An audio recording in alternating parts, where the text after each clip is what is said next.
各位新年快樂，身體健康嚇。咁喺中國人嘅拜年嘅傳統裏頭嚇，有啲人咧就好緊張呢個恭喜發財呢句嘅祝賀嘅。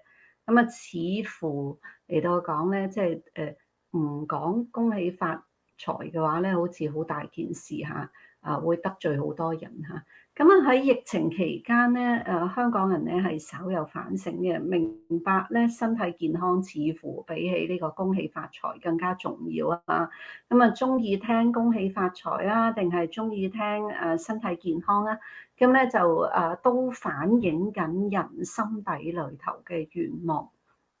今日咧，我哋會繼續探討上帝給我更多呢一個嘅課題啊。每年咧喺農曆新年嘅時候咧，都有廟宇嚟到去排長龍嘅。除咗頭炷香之外咧，仲有一種嘅打蛇餅嚇。我唔知道弟兄姊妹知唔知啦，或者我哋在座嘅朋友你知唔知啦？呢一種嘅打蛇餅咧叫做借庫啊。當然咧，即係亦都唔係每一間廟咧都有借庫嘅。不過咧，即係香港裏頭咧，其實都有好多嘅廟宇就有借庫嘅善信啦，咁佢哋咧會排長龍啦、打蛇餅啦，就喺嗰啲嘅廟宇一年一度咧，某一日咧就喺嗰度嚟到借庫嚇。點解我會知道咧？關乎於咧，即係我喺香港服侍嘅日子咧，裏頭就曾經即係喺一間嘅教會嚟到去服侍嘅時候咧，嗰度附近咧其實都有一啲嘅廟宇嚇。所以咧即係好容易見到咧排晒長龍咧，你知啦。呢個排晒長龍嘅時候咧，就係佢哋借庫嘅時候啦，又或者嗰啲嘅廟宇咧嚟到開庫嘅時候嚇。借庫嘅朋友咧，即係佢通常咧就喺呢個借庫嘅儀式裏頭咧，佢就會係收到一封嘅利是。裏面咧就唔係，當然唔係有真錢喺裏頭啦。不過咧，裏頭就有一張佢哋視為非常之寶貴嘅紅紙啊。呢張紅紙上高咧寫住一啲嘅銀碼嘅，通常咧即係有啲嘅廟宇咧，可能係寫住喺裏頭咧，即係可能係幾千萬啦，甚至乎係幾億啦咁樣樣嚇。嗰啲嘅銀碼咧，當然係象徵性嘅，氹得一眾善信咧開開心心啦。銀碼之大咧，亦都隨住時下通脹咧而有所調整啊。一球咧就係幾千萬啊，甚至乎幾億嚇，遠遠超乎需用。一旦成功借庫咧，就真係所謂嘅恭喜發財啦。我曾經咧即係經過嘅時候咧，聽到嗰啲嘅善信咧，都幾有趣嘅。其中咧即係佢哋都幾樂於同人分享嘅。排前後隊嘅人咧就可能會咁講啦。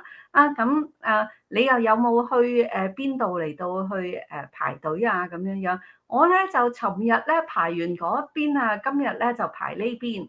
聽日咧我就諗住排另外一邊嚇。不過咧，即係唔知有幾多人知道咧，即係佢哋嘅習慣裏頭咧，其實呢個借庫嘅儀式咧係講求有借有還嚇。呢個有借有還咧，所以佢哋嗰張紅紙好緊要嚇，就即係會嚟到保留一年嘅時間。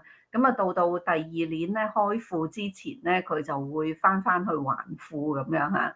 呢一個咧就即係係其中一個咧，即係喺香港裏頭仍然咧係好受歡迎嘅一個嘅項目啦。我咧就好中意認真咁樣去睇下嗰啲打蛇餅嘅。我認真去睇咧，就睇下咩咧？其中一樣嘢咧，我一定會去睇下咧，就係有冇自己教會裏頭嗰啲弟兄姊妹啊，或者我認識嘅弟兄姊妹喺嗰度排緊隊啦，係咪？如果有嘅話，打聲招呼啊，同埋睇佢哋咧。其實喂，唔係幾好喎嚇，即係唔需要咯喎嚇，你冇咁嘅需要喎。咁點解咧？點解我話即係基督徒冇咁嘅需要咧？因為咧，即係我哋嚟到睇翻嗰個經文嘅時候咧，馬太福音第6章啊，即係響登山寶訓嘅中段嘅時候咧，其實嗰度係講得好清楚嚇，因為在你哋祈求以先，你哋祈求以先，你哋所需用嘅，你哋嘅父早已經知道咗啦。嗯。借庫咧，民間嘅借庫咧，講求有借有還嚇。基督徒咧，佢係唔需要向上帝嚟到去借庫嘅，因為咧喺我哋祈求以先咧，我哋所需用嘅天父已經係知道啦。並且咧真係即係仲係唔放心嘅話咧，即係你再睇落去第6章嘅11至到12節，主禱文咧就咁樣講。我哋日用嘅飲食，今日賜俾我哋，免我哋嘅債，如同我哋免了人的債。咁主禱文咧就教導我哋咧係直接向天父嚟到去祈求所需嚇，並且咧我哋嘅上帝咧係一個樂於免人債嘅上帝，因此咧我哋唔使借庫，我哋咧受賜於上帝嚇並且我哋知道我哋無以償還啊！借庫咧係一年一度嘅，佢哋嚇咁，但係咧我哋卻係每日都可以向主嚟到去祈求嚇，所以咧唔使驚錯過咗嚇。好啦，咁我哋咧落去下一章嘅 PowerPoint。一封借庫而得嘅利是咧，氹得人開開心心嚇。同樣咧，一句恭喜發財亦都係咁。今日嘅經文咧，帶我哋卻係進入另外一種更大嘅想像嚇，唔係佢哋講緊嘅收到紅紙寫住幾千萬或者幾億嚇。呢個幾千萬同幾億咧，其實你都可以想像咧，呢個係因時而異嘅。即係話幾千萬至到幾億嚟到去講咧，即係肯定亦都唔係講緊源遠流長嘅一個嘅習俗嚟嘅，因為你會聽過可能有一啲嘅老人家會同你講，喂，以前咧即係香港買樓啊，講緊5蚊10蚊就已經買到樓啦咁樣樣，咁咧你就可以想像咧嗰陣咧即係去借庫嘅朋友咧，肯定收到張紅紙就唔係寫住幾千萬定係幾億啊，咁而家咧呢個數字咧即係都係與時並進嘅。咁但係咧，聖經嘅想像咧更加大嚇。聖經嘅想像係乜嘢咧？就唔係講緊幾千萬定係幾億喎，我哋講緊咧係賺得全世界啊！根據2025年嘅估算嚇，全球首富一個人嘅身家財產咧，大概係佔全球經濟嘅0.5%嚇。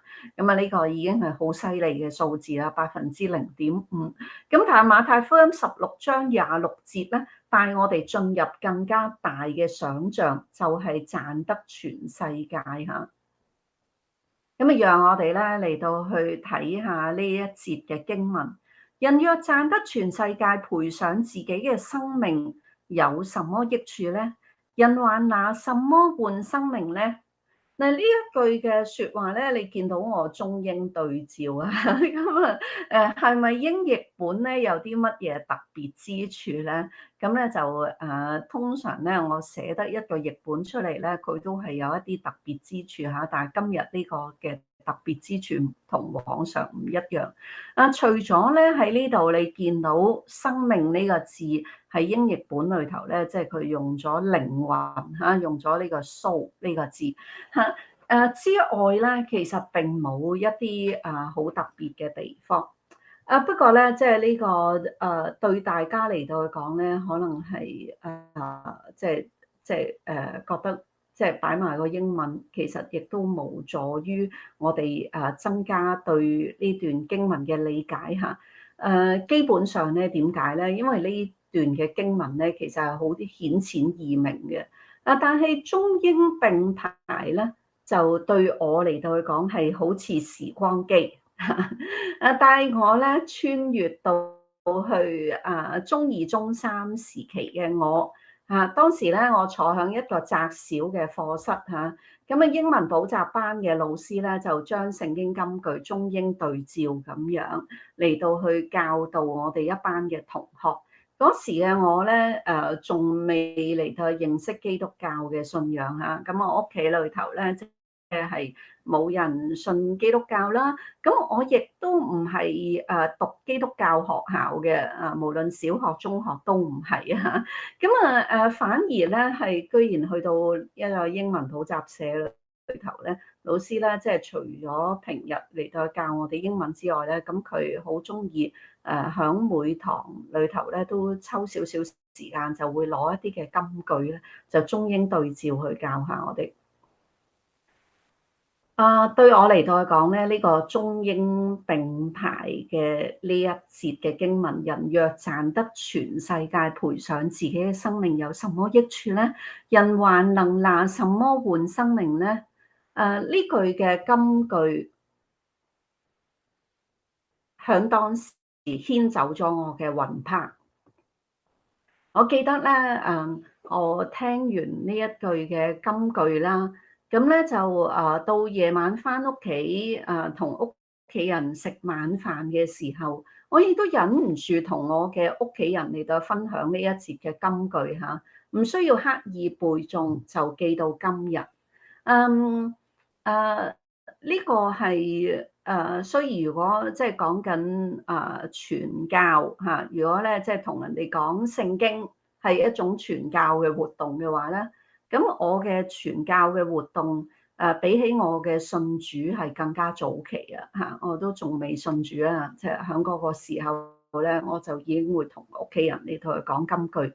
而嗰啲嘅金句咧，都係我喺補習班裏頭聽翻嚟。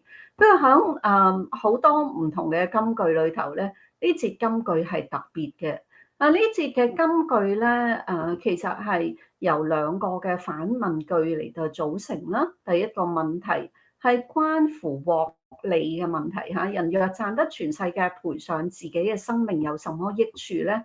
帳面上似乎係賺咗喎，並且賺咗好多喎，好似咧賺得全世界一樣。其實咧就冇益處，因為賠上咗生命。更加準確嚟到講咧，賠上咗靈魂嚇。第二個問題咧，即係一個補救方案嘅問題。人還能拿什麼嚟到去換生命咧？人還能拿什麼換靈魂咧？嚇！人無法以任何東西嚟到去換翻自己賠上嘅生命，或者換翻自己賠上嘅靈魂。所以咧呢個嘅道理咧，其實亦都係我哋中國人都一樣咧，會即係好明白嘅。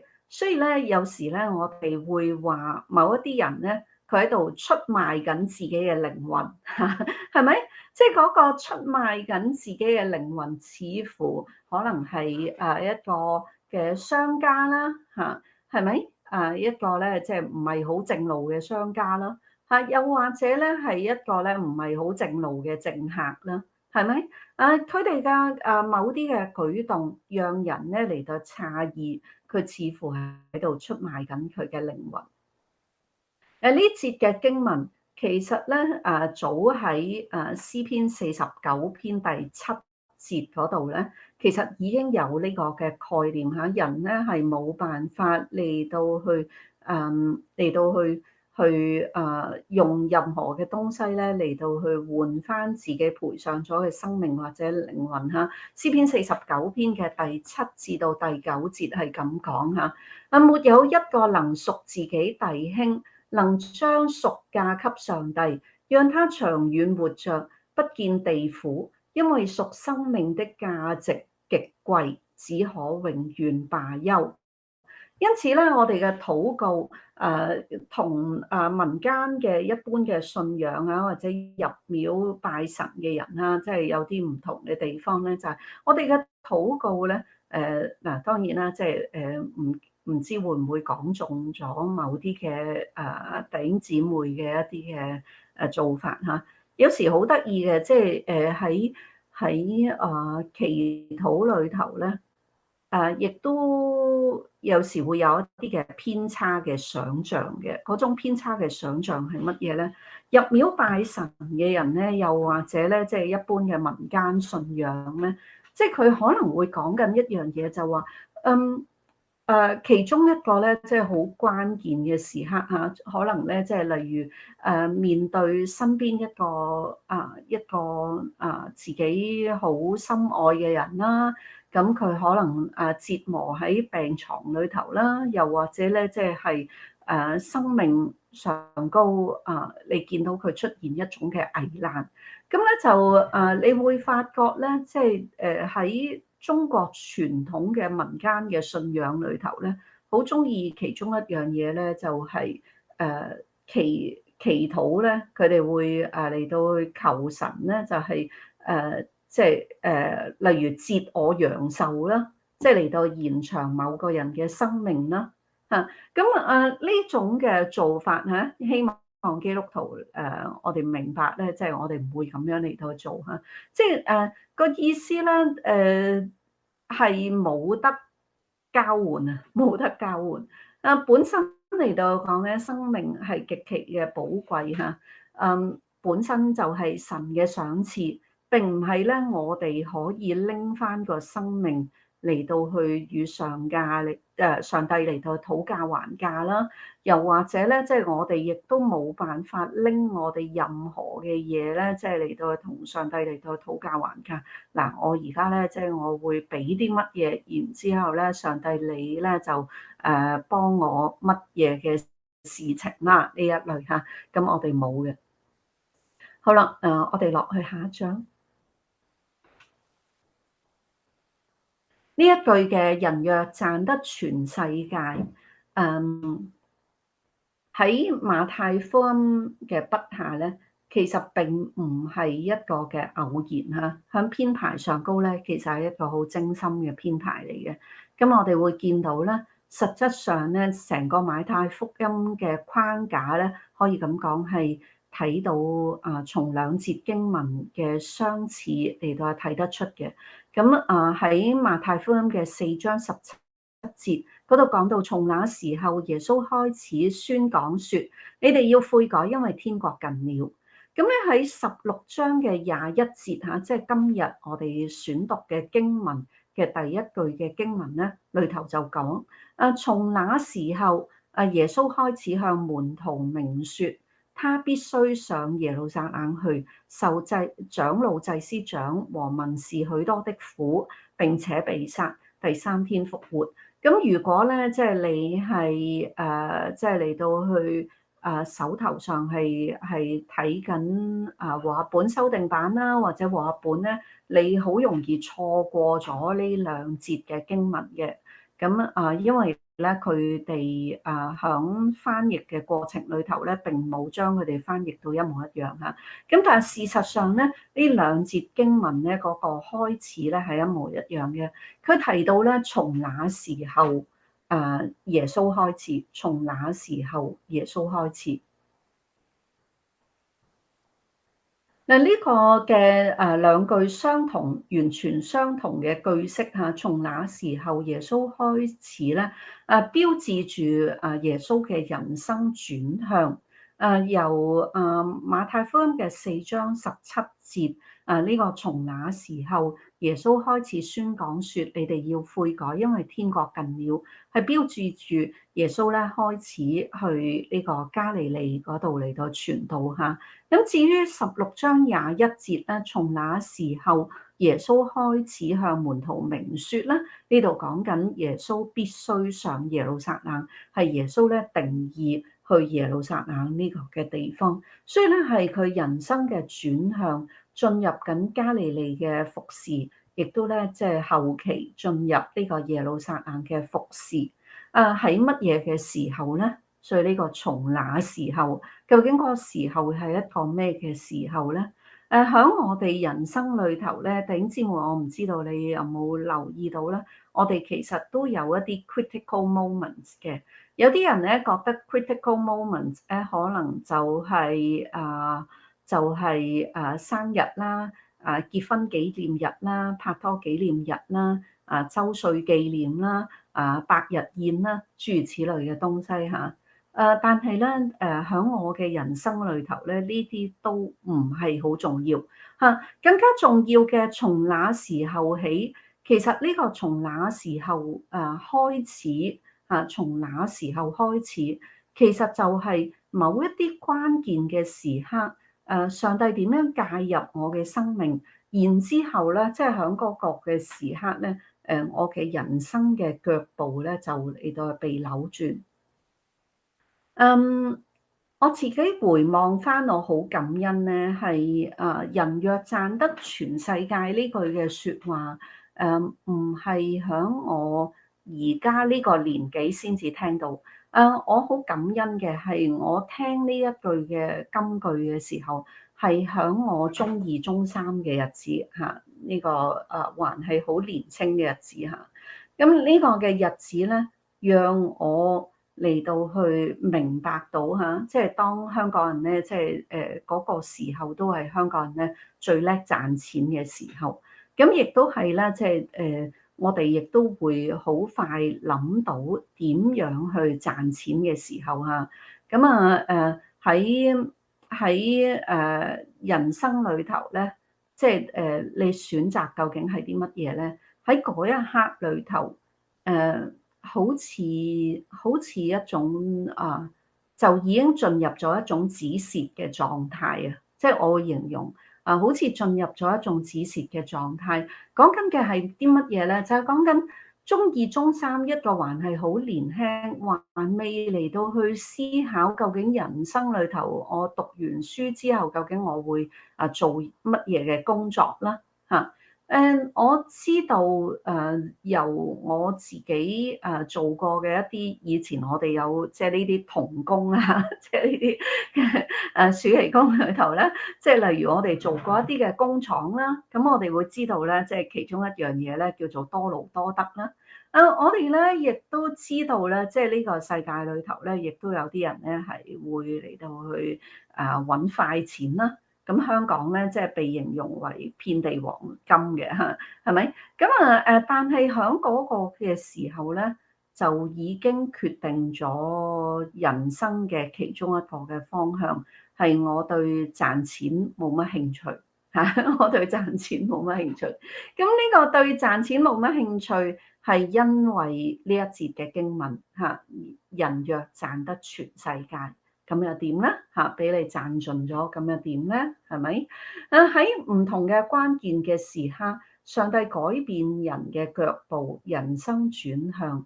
咁另外一個我都好喜歡嘅經文咧，不過咧即係因為之前廖樂文牧師咧已經講咗啦，就係呢個詩篇嘅90篇嗰個咧，亦都係咧其中一個好關鍵時刻咧去改變咗我人生嘅一個嘅經文嚇。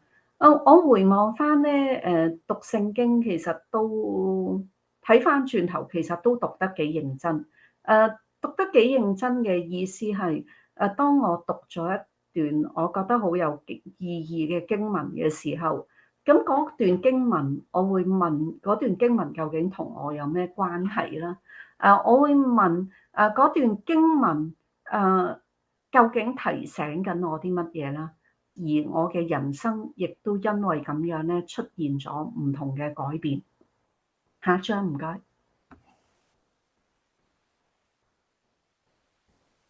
耶穌嘅人生轉向並唔係基於無知嚇。其實咧即係有好多人嘅人生嘅轉向嚇，都係唔知點解，所以我走到呢一步咯嚇。咁事實上我哋都會嘅，基督徒一樣都會嚇。好多時我哋唔知點解就走到呢一步啦，但係咧就我哋嚟到睇耶穌嘅生命咧，耶穌嘅生命咧。似乎係已經計算好咗賺蝕嚇，呢個世界咧好多嘢都係有賺有蝕嚇。咁啊，耶穌咧早已經計算咗呢一個嘅賺蝕，就嚟到去睇透咗咧，就係即係嚟到睇透咗乜嘢係人若賺得全世界嚇。呢節嘅即係當耶穌嚟到同彼得嚟到講人若賺得全世界，呢個唔係純粹係拎出嚟到同彼得嚟到講一個嘅課題。而係呢個人若賺得全世界，係耶穌自己親身經驗咗，做咗一個嘅選擇，然之後再嚟到同彼得分享人若賺得全世界，嚟到問佢咁你又點揀呢？嚇，係咁樣嘅一個嘅意思。我哋嚟到睇翻咧，呢個人若賺得全世界，其實即係乜嘢咧？翻轉頭去翻第4章嘅時候，其實就係魔鬼對耶穌其中一個嘅試探。咁咧喺第4章第8節開始係咁講，魔鬼又帶耶穌上咗一座好高嘅山，將世上嘅萬國同埋萬國嘅榮華都指俾佢睇。對佢講：你若俯伏拜我，我就將呢一切賜俾你。耶穌話：撒旦退去，因為經上記着要拜主你嘅上帝，唯獨侍奉他。於是魔鬼離開咗耶穌，立刻有天使嚟到侍候佢。耶穌聽見約翰下咗監，就退到加利利去。17節，從那時候耶穌開始宣講說：你哋要悔改，因為天國近了。嗱，喺呢一節裏頭咧，你見到一個好強烈嘅對比。呢個對比咧就係喺標題裏頭你見到嘅，就係呢個世界同埋天國。魔鬼咧嚟到去對耶穌咧進行一種嘅誘惑嚇，呢個講緊世界嘅萬國同埋萬國嘅榮華。弟兄姊妹，你有冇想像過魔鬼點樣可以將世上嘅萬國同埋萬國嘅榮華嚟到指俾人睇咧？點樣可以咁樣做到咧？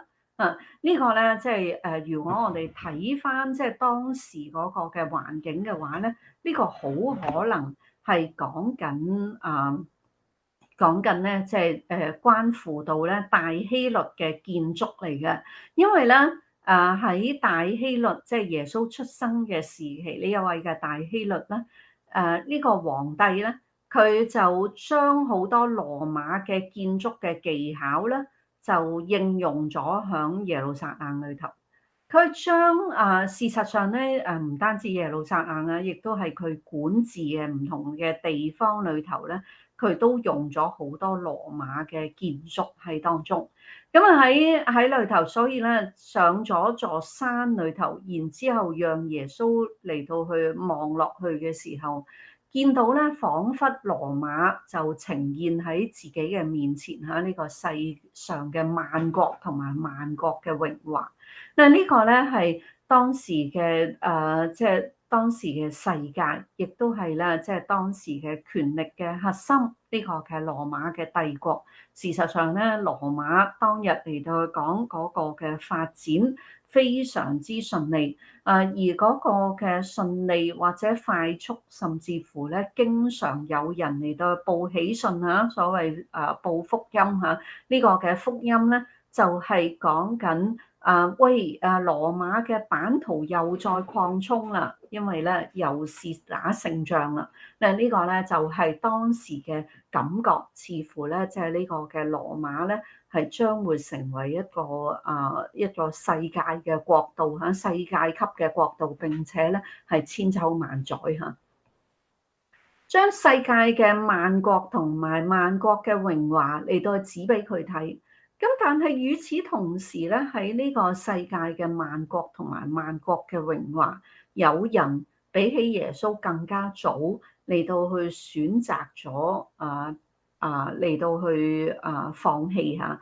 佢並唔追求世上嘅萬國同埋萬國嘅榮華，而係嚟到去宣講你哋要悔改，因為天國近了。呢個嘅信息係由施洗約翰而出。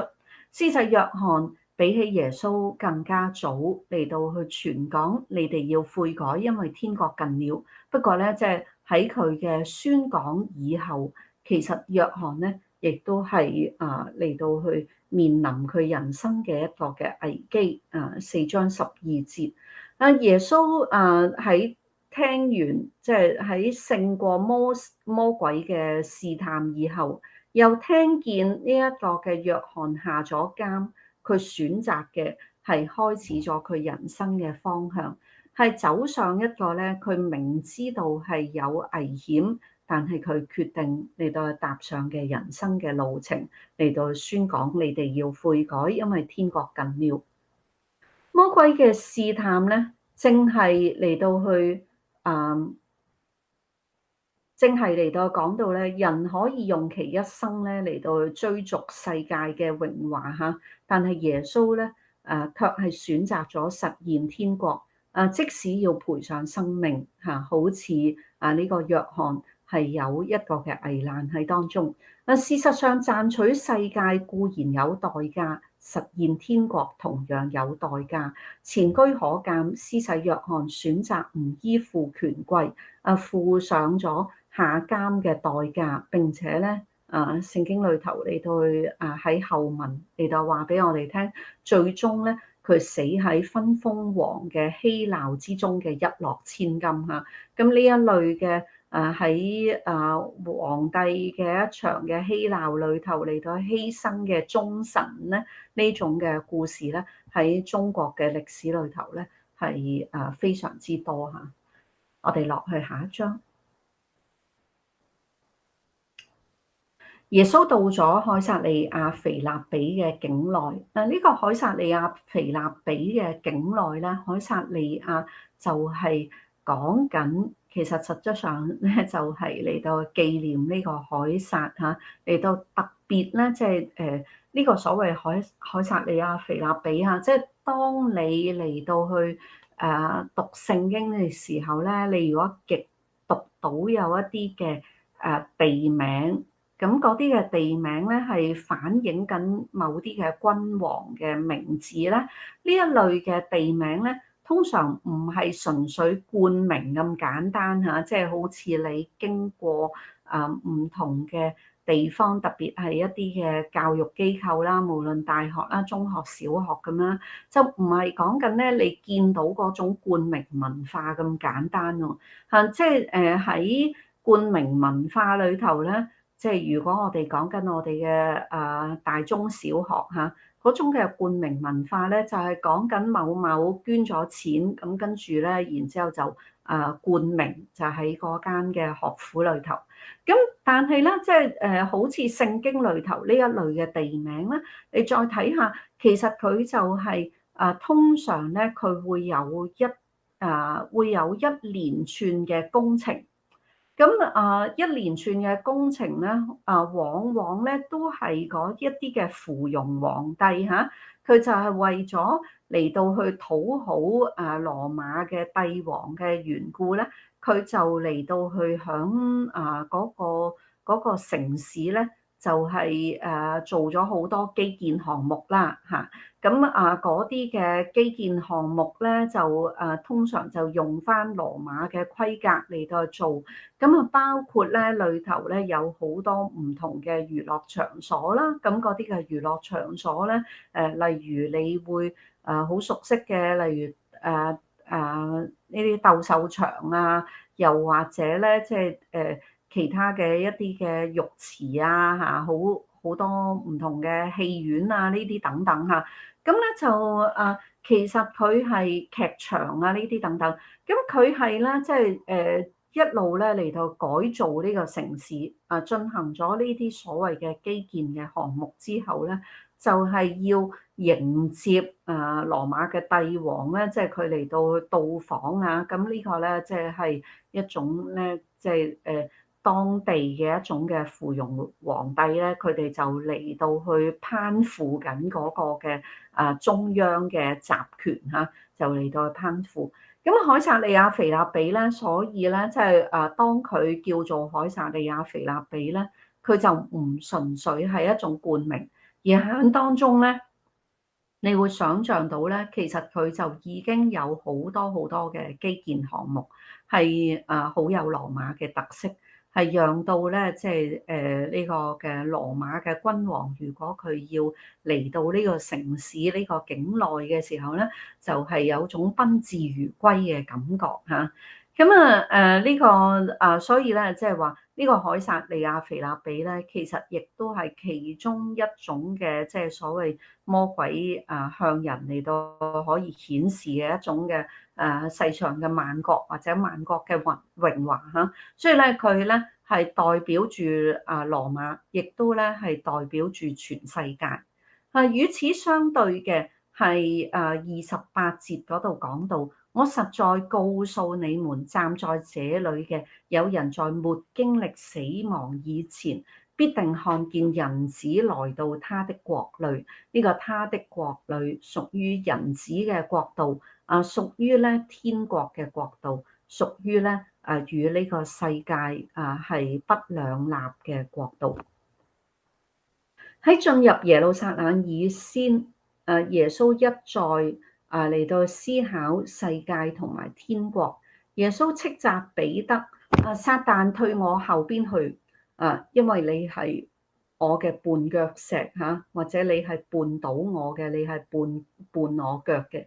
因為你不體恤上帝嘅心意，而係體會人嘅意思嚇。所謂世上嘅萬國同埋萬國嘅榮華，如今咧從彼得嘅口中而出。耶穌因而換個角度嚟到同彼得嚟到思考，人若賺得全世界，耶穌實現天國將要受苦被殺，難道賺取世界就冇代價咩？世界同埋天國只能夠二擇其一。下章，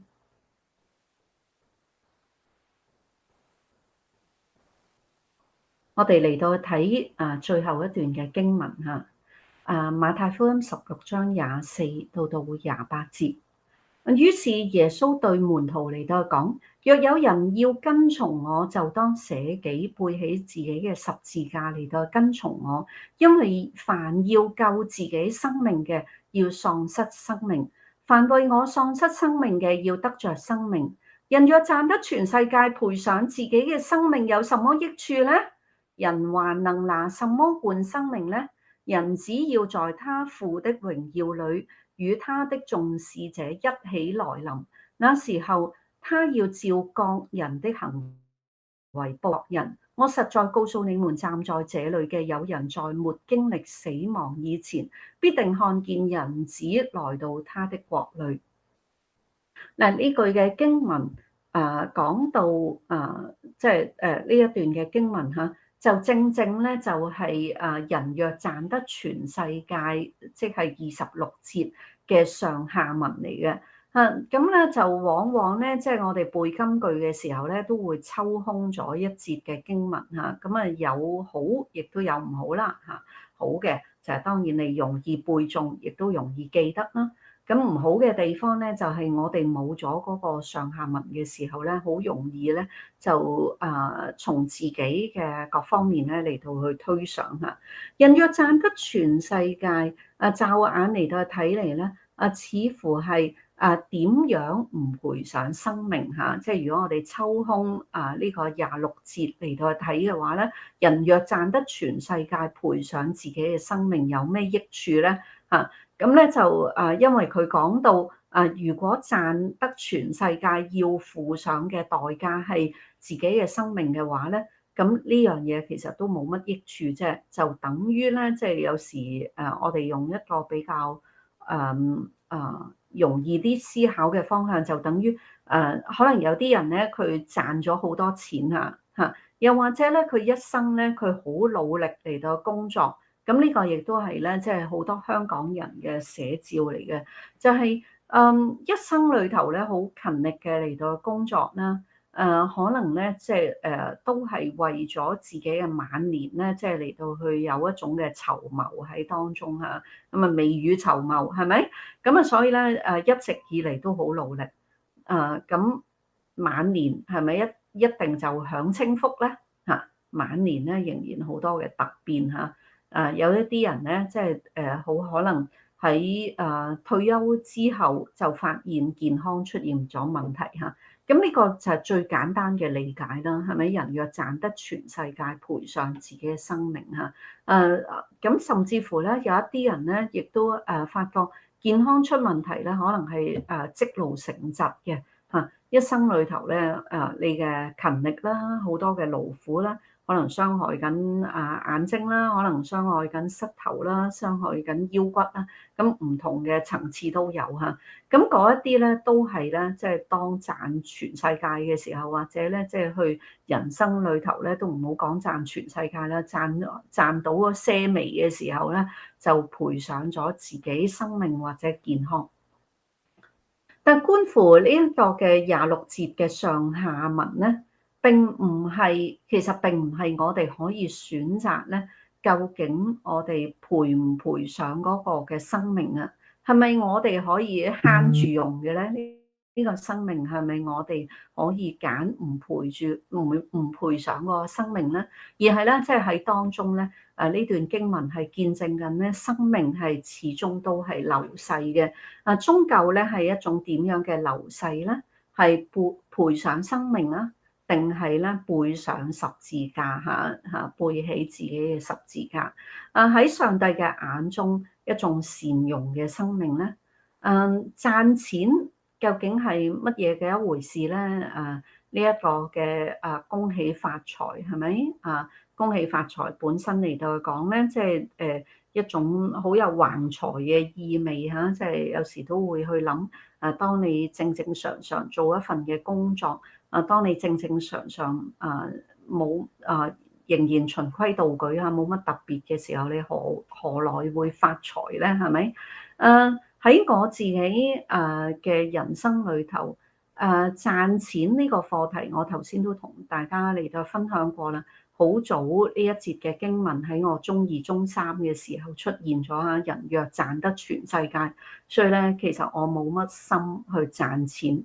咁不過咧，即係好有趣嘅一個經歷咧，就係喺我初出嚟做嘢嘅日子啦，初出嚟工作嘅日子啦，其實咧我當時覺得自己做任何工作都可以，不過咧即係最唔想嘅咧就係做 sales 嚇，即係唔知點解，即係對於賺錢呢樣嘢咧唔係好中意。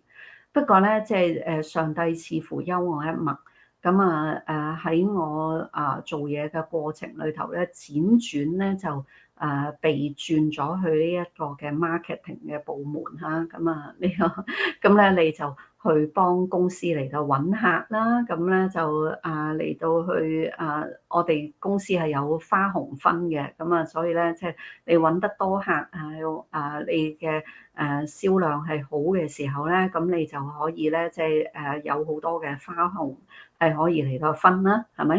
咁咧就當時嚟到講咧，其實就個感覺都幾得意嘅，又冇學過乜嘢叫做 marketing 啦，咁點樣做 marketing 嘅咧嚇？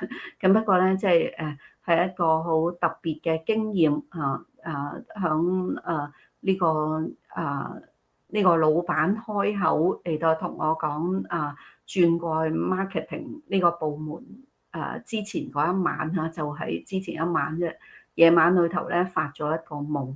咁喺嗰個夢裏頭咧，就嚟到去響起咗一首詩歌，咁叫我咧即係要嚟到盡忠啊！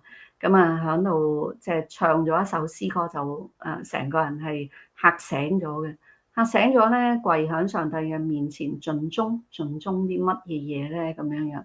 咁結果咧嗰一日返到公司咧，上司就嚟到去同我講。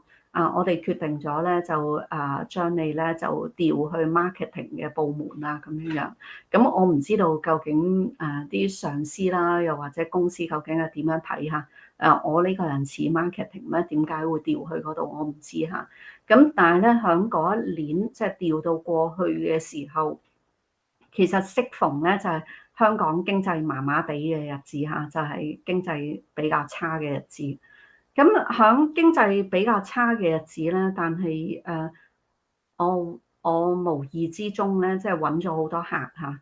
咁啊好多客咧都係飛來猛嚟嘅，即係無端端係接線嚇，即係好多同事咧唔接線，應該話佢哋好多時唔接線嗰啲嘅電話咧走咗入嚟，咁但係嗰啲嘅電話咧係大客嚟嘅，係一啲咧公司從嚟未有過嘅大客，咁幫公司咧結果賺好多錢。咁啊賺好多錢多到一個地步咧，就我個上司咧就同我講，佢話阿 Louise 你好停手啦嚇，唔好再賺啦，再賺嘅話咧就出年咧就 no growth 啊嚇，即係講緊咧，即係今年個盈利，即係本嚟就已經係同上頭總公司嚟到講咗咧，就係我哋咧即係應該咧就係即係時下即係呢個經濟咁艱難嘅日子咧，其實都無法達標嘅。咁結果咧，即係我哋唔單止達標啊，並且超出預期地多，到一個地步咧，即係上司叫我要停手。咁嗰一剎那，即係嚟到去幫公司賺咗好多錢咧。咁老闆當然就同我講啦，喂Louise 你簡直係呢個 marketing 嘅天才啊！佢話你係天才啊咁樣。咁對我嚟到講咩嘅感覺咧？係咪一種好飄飄然嘅感覺咧？係咪覺得自己好叻咧？我自己係發覺唔係嚇，唔係咁嘅一回事，而係咧我係好知道咧，呢個係因為上帝咧讓我經驗咧我點樣順服佢嘅帶領嘅時候咧，就經歷上帝嘅能力。於是乎咧，即係我心裏頭有一個想望，就係如果我幫公司，即係尚且上帝可以有嗰個能力讓我嚟到幫公司咧賺咁多錢，究竟如果我幫上帝嘅話，我係服侍上帝嘅話，我可以為呢個天國做到啲乜嘢咧？咁樣啊，咁呢個咧即係人生裏頭嘅一種嘅選取嚇，所以咧即係喺賺得最多錢嘅時候，喺還未分花紅之前嚇，我冇分過半點嘅花紅嚇，因為咧我哋公司咧係中秋同聖誕係分花紅嘅，但係喺嗰年嘅中秋節之前咧，就我已經入咗神學院嚟到讀書啦嚇，咁所以冇分過半點嘅花紅。咁呢個咧係上帝嚟到幫助我。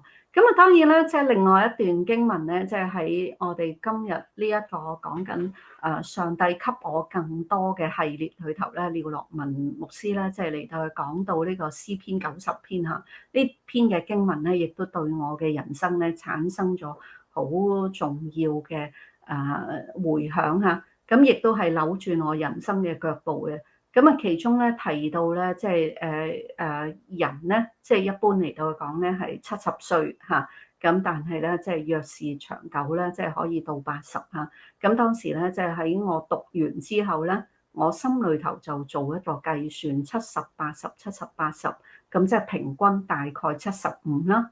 咁呢個75歲咧喺我生命裏頭咧就開始進行一種嘅倒數，我就將人生裏頭咧嚟到去計一計。屈指一算，當我聽到呢節嘅經文嚇，詩篇90篇嘅時候，講緊呢個70、80歲咧，我當時人開始接近呢個25歲啦，我仲記得嗰個嘅時刻嚇。咁喺嗰個嘅時刻裏頭，我就想像啦，我嘅人生如果係有75歲嘅話，咁我唔會想像自己咧係一路健健康康係去到75歲嘅。因為我覺得自己向來都唔係真係屬於好健康嘅人嚇，咁所以我就想像啦，可能我最精力旺盛啦，或者咧即係我最健康嘅時刻啦，可以俾上帝用嘅時候咧，可能就係到50歲咁上緊啦嚇，咁所以咧即係人生裏頭，如果75歲分3期嚟到計算啦，咁第一期咧已經差唔多過咗啦，喺當時嚟講。咁進入呢個第二期，第二期究竟點樣用咧？當時就即刻咧嚟到去心裏頭咧向上帝有個祈禱，就我咧好想嚟到去先奉獻即係10年嚟到去裝備自己，嚟到俾上帝使用嚇。咁啊，感謝主啊！咁我讀咗神學咧就有9年，常常到而家咧都仲覺得自己爭咗上帝1年嚇。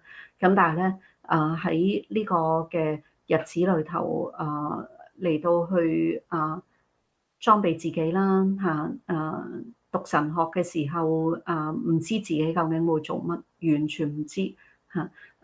亦都咧冇想像過究竟自己會去牧會啊，定係會去神學教育啊，完全冇諗。不過咧，純粹就係一種數算生命，然後咧就踏上啦嚇。咁而家咧，即係嚟到今日呢一日，諗翻轉頭上帝嘅經文啊，呢個嘅讀經啊，其實真係對我人生係好重要。因為佢不斷嚟到去幫我規劃緊我嘅人生，計劃緊我嘅人生。如今咧，即係呢個第2期咧嘅生命咧又過去啦，咁我又進入呢個第3期嘅生命嚇。咁咧呢個咧都係咧上帝嘅恩典嚇。今日仍然喺度服侍。今日咧亦都適逢咧我哋係城市宣教師嘅按立禮啦。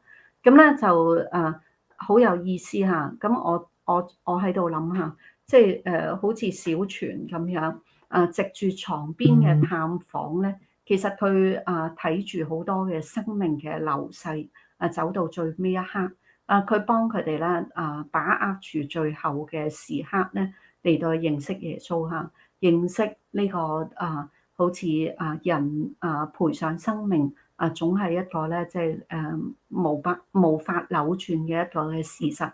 但係點樣賠法咧？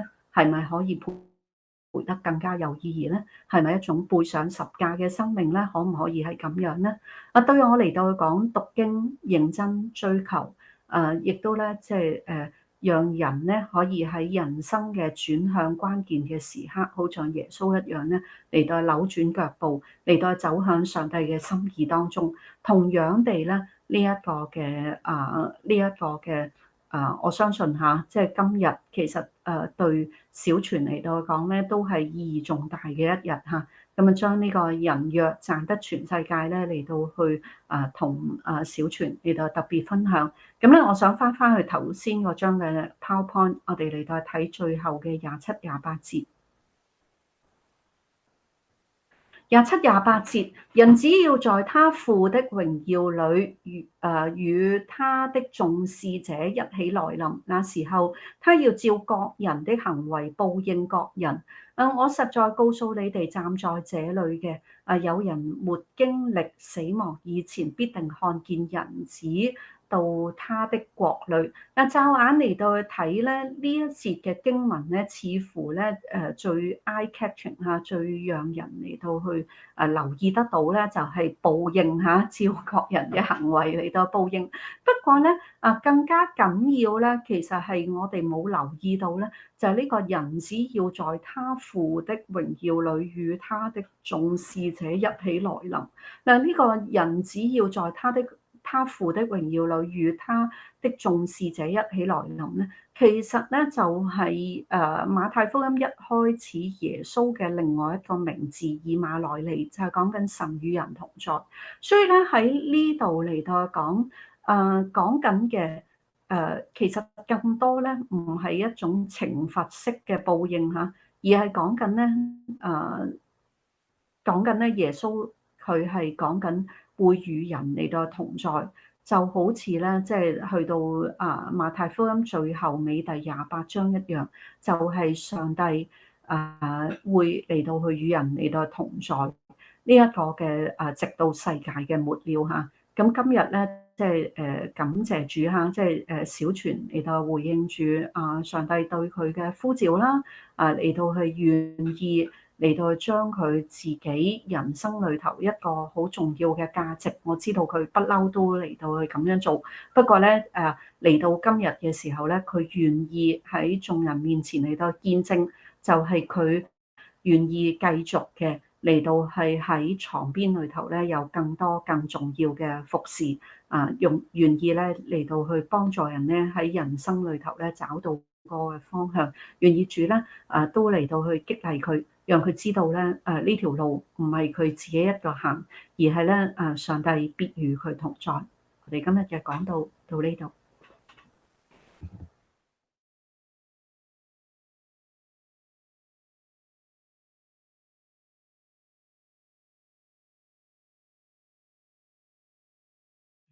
咁啊，第一條嘅問題咧，人若賺得全世界，賠上自己生命有咩益處咧？賺得全世界，為何必然要賠上生命？可唔可以賺得全世界又有生命咧？嚇，例如所羅門王嚇，佢差唔多咧賺得全世界，但係咧佢冇失去靈魂。咁咧就我唔知個結論咧喺邊度嚟嚇？點解所羅門王咧係賺得全世界就冇失去靈魂啦？咁傳統嚟到去講咧，好多時會睇即係所羅門咧係冇失去靈魂咧，係因為咧即係有一啲嘅講法就係講緊嗱，你睇下即係喺傳道書啊、喺箴言啊、喺詩篇啊呢啲等等嘅詩歌智慧。